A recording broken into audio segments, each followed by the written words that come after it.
Welcome to the National Assembly. The November parliamentary session has been officially opened by the Speaker of the National Assembly, the Right Honorable Cavaye Yéguié Djibril, in the presence of parliamentarians and members of government.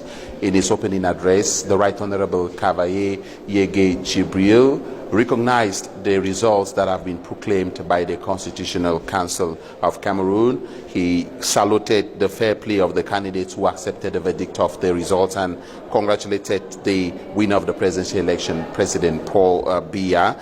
And of course, he also highlighted the case of Issa Chiroma Bakari, although he did not really mention him directly, but he said a candidate was undemocratic and came up with a barbaric act.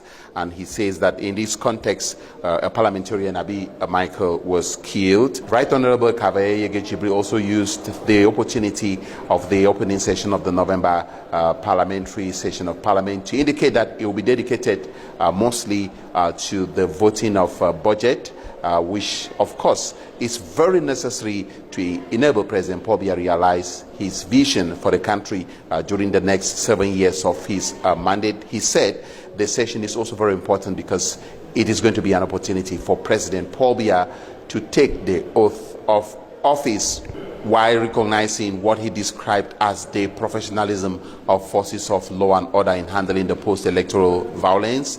Honorable Cavaye Yéguié Djibril urged parliamentarians and members of government present to observe a minute of silence for those that have lost their lives during the post-electoral violence in Cameroon.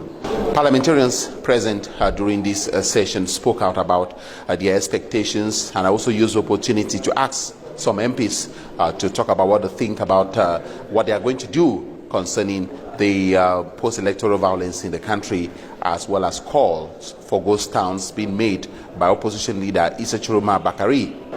The parliamentarians are calling for peace because they are representing the people, and they think that where they have asked people to move to is a rightful track. The people on the streets are saying that they are calling for justice. What justice do you want for?